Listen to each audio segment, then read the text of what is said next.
Hey guys, what's up? It's Frenchie with Permaculture Northeast. I'm really excited today because I've got two people coming over for an open farm workday. And what we're going to do is we're going to create a brand new Ruth Stout method from plain field. And so I'm really excited because we're going to be using this as a potato bed to grow some both blue potatoes and then a few other varieties. And it's kind of a test plot. We're going to try making it from, like I said, pure field and convert it all in a single day. We're going to try to convert it all in a single day and plant in the potatoes. Super simple method, super easy, and see how it goes. Now, if you're not familiar with the Ruth Stout method and what that is, basic synopsis is that you have your ground, and then what you do is you just cover it with hay, about 8 inches, and so you cover it with hay, and then you plant into that. And what the deep layer of hay does is it smothers the weeds beneath it and, creates this area that shelters the ground from the sun. And so you retain moisture. You have far fewer to no weeds, and your plant roots are always moist and taken care of. And your plant then grows in that kind of environment, and it builds soil health and more soil year after year as that hay decomposes.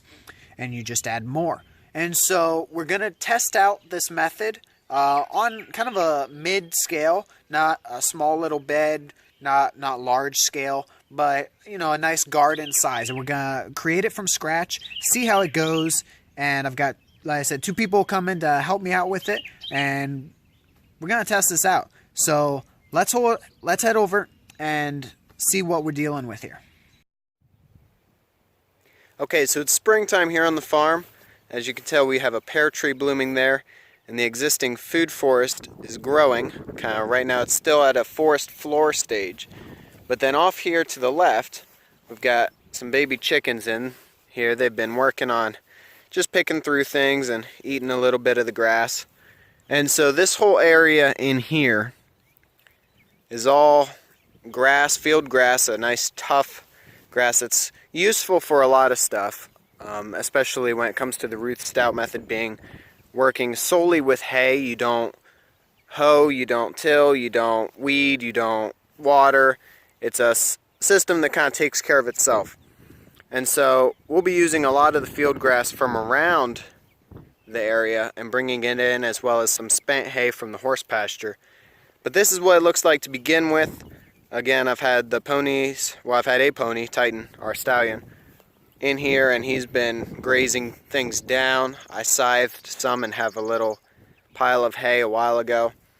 And then I've had the chickens in here just combing through and adding whatever last bit of fertilizer they want. But I'm not going to do anything else to this grass besides cover it straight. And the reason I want to cover it straight instead of taking it down is if I take some grass and just break it off, then you have this little section here that will shoot back up. But if you take the blade of grass and bend it over and cover it, then the growth will be hindered as it goes off to the side. Isn't that right, girls? That's right. And so we are not going to cut this grass any more than it already is. We're just going to cover it and let it rot in place, let it decompose and become part of the fertile soil. And we will see how things go from here. So let's get some materials and let's get started. All right, so we got some help coming out for the work day. Some people showed up, and we are spreading, first of all, getting a path established, spreading some leaves in a kind of a S shape, big S shape pattern, so that'll kind of give us a maximum surface area for the hay that we'll be putting on. But this will build our path, and then we'll put some mulch on top of the leaves, and that'll hopefully give us a thick enough layer to keep the field grass from coming through. But we're not pulling the field grass or anything, we're just putting right on top of it. And so hopefully this will be enough to keep it all from coming through, and then we'll be set. But this is step 1, is building the path. Okay, so right now we've got our path laid out. We've got leaves and then mulch on top of that, and the chickens are loving it. And right now we're in the process of spreading spent hay from the horse pasture onto the potatoes. Now when it came to planting the potatoes, we took a potato and we threw it on the ground. Now some of these potatoes, let me see if I can find one. Some of these potatoes we did cut to multiply kind of our amounts. Now that's would have been one where the two sprouts were right next to each other, so we had to come in at an angle. But then we just put it on the ground, and then we're covering it up with hay. And we're going probably around 8 inches, which on my hand is about like that. And for the purple or blue potatoes, we're spreading up the sprouts so that they can get some sunlight more quickly. We do have some other potatoes which are either a yellow or a brown, or, well, they're brown. I think they're a yellow potato. I bought them from a farmer last year just along the roadside, and they sprouted through the winter. So that's the next step. As we continue on, we're spreading hay, and you can go too thin, but you really can't go too thick, because our goal is to kill all of the field grass here and generate fertile soil. And so it's going well, and we're continuing on. Okay, so it's been actually a few days since we were last doing the project, and we've got, you can kind of see it, a rudimentary path of leaves and then mulch going on serpentine all the way to the entrance / exit. And then we've got a bunch of spent hay that we've put on top of potatoes, and then we're also changing it up so that right where you see the kind of the divider line, we've got spent hay on the left and then fresh hay or fresh grass from the field on the right. And in there we threw potatoes on the ground and put hay on top of it. Didn't mow first, didn't do anything first. And here we've got the hay down first, but no potatoes yet. And then we're going to continue to cover, I've got this little section left to cover with hay that's been scythed from the field.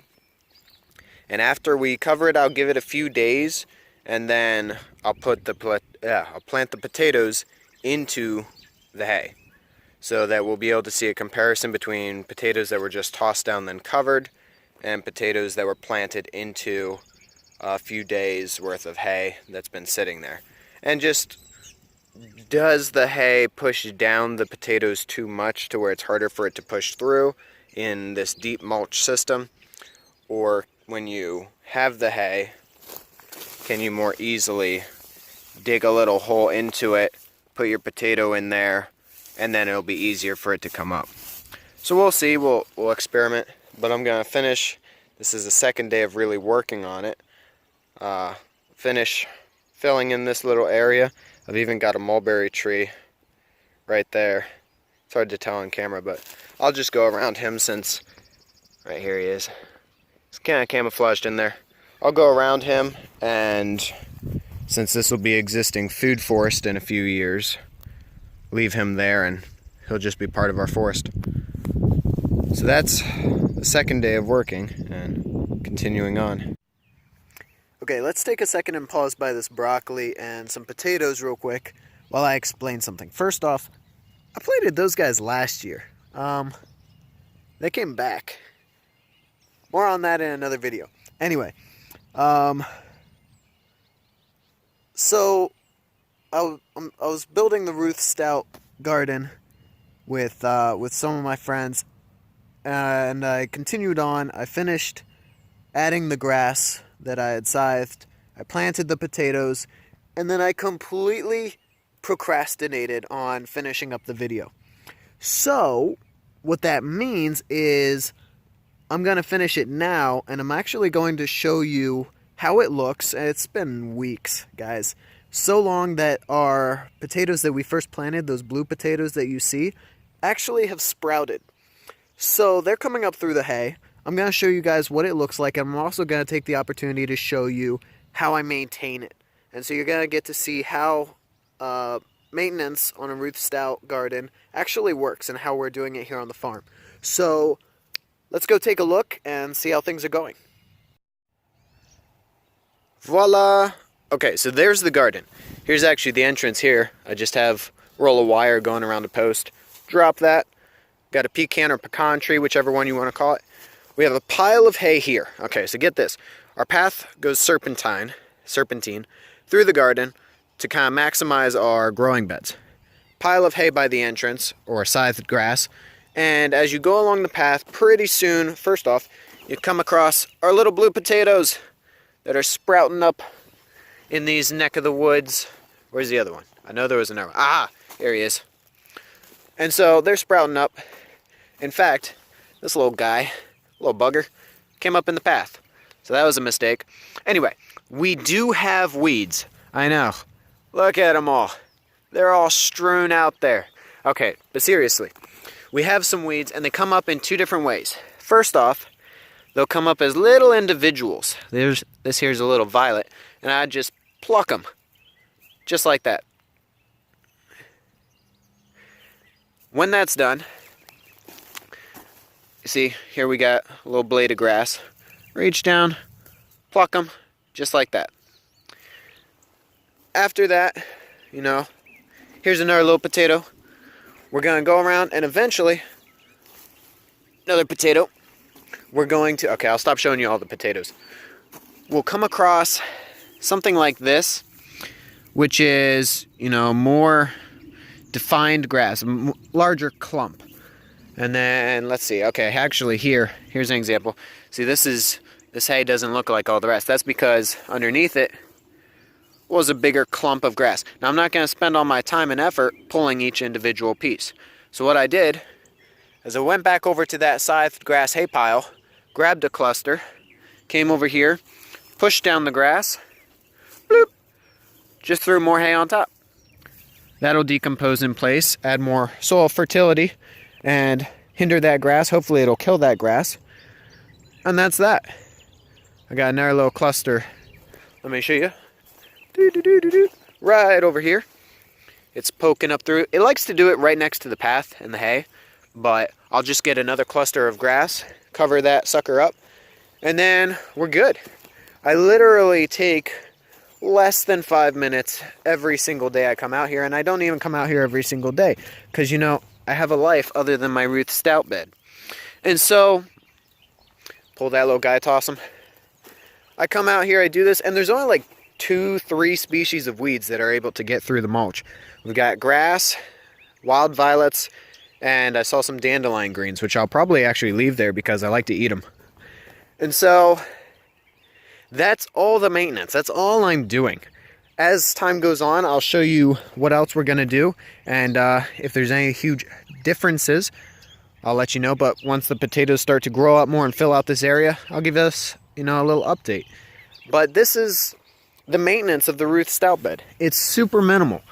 I don't have to really do intensive weeding that I would for other areas. And you can see the difference, like just field grass, which is what this would look like had we not deep mulched it, and it just stands out. And so this is what we've got. This is how it's going. We didn't mow first. We just built it right on top of the weeds. And I'm honestly, guys, really impressed with how it's going so far. I mean, time will tell how our potatoes produce, but even the potatoes that we just tossed on the ground are growing. We didn't even like dig a little hole and put them in. We just tossed them right on top of the grass. And so this is how it's going so far. I'll keep you guys updated with how things continue, and looking forward to the next video.